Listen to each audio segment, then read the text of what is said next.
Itu yang pernah saya ada masalah kewangan. Saya minta tolong dengan dia lah. Dia bagi tahu saya, dia kata boleh buat pinjaman dengan bank bunian lah. Tapi dia kata syaratnya berat.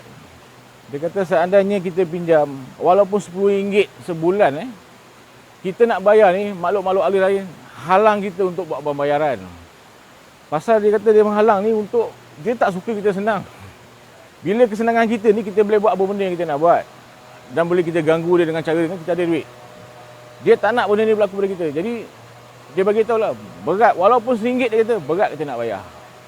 Tak banyak dia kata manusia yang dapat bayar. Bila tak dapat bayar, kesusahan kita tahap 10%, akan jadi 40% ke 50% lah. Lagi susah daripada tu. Ada orang minta. Tapi yang dapat pun tak banyak lah. Dia dapat pun cara datang, dia hantar pun, dia hantar kat rumah dalam bentuk dalam guni lah. Tu duit cash yang dia bagi lah. Pakai lah. Boleh pakai, tak ada masalah. Tapi nak membayar dia tiap-tiap bulan walaupun RM10, saya kata berat. Memang berat. Tambah kita ada duit, kita dah gunakan benda-benda lain, dah lupa benda-benda jenis kan. Dah kita ingat dunia, tak ingat benda-benda, right? Parah. Lepas dah habis besok, kita akan lagi teruk kita down. Bukan mudah lah. Walaupun dengar tu mudah. Senang nak dapat duit, tapi nak membayar ni tu.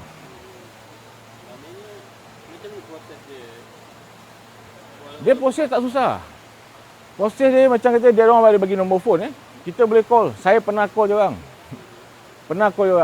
Saya call, saya tanya dia balik. Dia minta nama je. Dia tak payah cek-cek macam kita. Dalam dia minta nama, daripada nama tu dia dah tahu permasalahan kita betul atau tipu. Tapi dia bagi tahu syarat tu lah. Berapa yang kita mampu untuk bayar bulanan. Kita yang letakkan berapa yang kita mampu. So saya cakap walaupun RM10, payah nak bayar balik. Payah. So bila abang tahu syarat-syarat tu, abang... Saya tak buat. Dengar ni mudah, tapi nak membayar tu tak sanggup. Saya cakap biar saya susah dengan cara saya cakap, daripada saya pinjam esok lagi teruk saya buat apa. Pasal kita cakap nak membayar balik, pasal dia kata gangguan daripada makhluk-makhluk alih lain. Dia tak nak kita bayar. Dia bagi nombor akaun. Boleh bank in dalam akaun dia balik pun tak ada masalah. Semua sama. Itu yang saya heran kadang-kadang. Dunia kita, dunia dia sebelah-sebelah je sebenarnya. Tapi apa yang kita ada, diorang lagi advance. Dia lagi advance. Masa abang masuk, dia benar nak masuk dalam gambar macam mana keadaan? Macam mana? Rumah dia lain, abang cakap tadi kan? Rumah kampung. Gambaran Dia ada bandar, ada bandar, ada kampung. Macam kampung perkampungan lah. Perkampungan macam kampung kita. Ada pokok-pokok, ada hutan, ada apa semua. Sama macam kampung. Tapi kalau bandar dia lagi advance daripada kita. Diorang lagi advance daripada kita.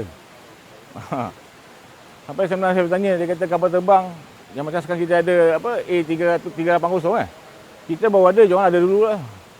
Diorang lagi advance daripada kita. Cuma kita tak nampak.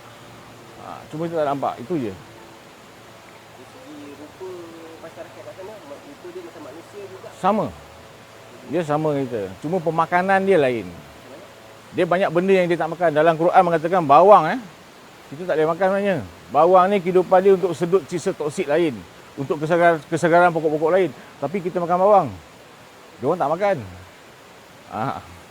Dia tak makan bawang. Ada benda-benda tu saya bangkang lah. Dia suruh buka Quran. Tengok dah surah ni. Baca. Memang betul dapat. Ada dalam Quran. Tapi selepas saya jumpa dia, balik saya tarik balik dalam Quran, saya tak jumpa. Saya tak jumpa ayat tadi, saya tak jumpa balik. Tapi memang ada. Depan-depan dia saya pernah bawa 2-3 orang kawan-kawan. Diorang baca, memang ada dalam Quran. Tapi selepas tu tengok, tak dapat. Saya pernah bawa balik dia dalam keadaan nyata. Saya ambil dia dekat Masjid Kampung Baru. Ambil Masjid Kampung Baru, saya bawa balik rumah saya Rawang.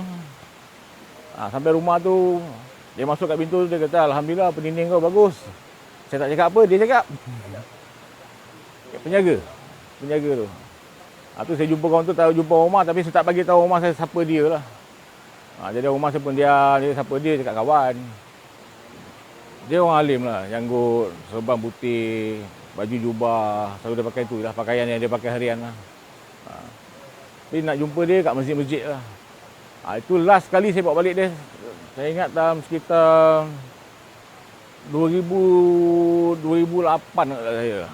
Saya baru nampak balik sekali lah. Lepas tu tak ada, saya tak jumpa lagi. Saya jumpa anak, jumpa bubuh dalam gaib je lah. Bahasa dia sikit berkurang kita bahasa kita lah. Cuma jadi slang dia orang sikit lah. Slang ni macam cakap bahasa orang dulu-dulu lah. Bahasa orang dulu-dulu lah. Cakapan dia tu. Tapi dia faham apa yang kita cakap dan kita faham apa yang dia cakap lah.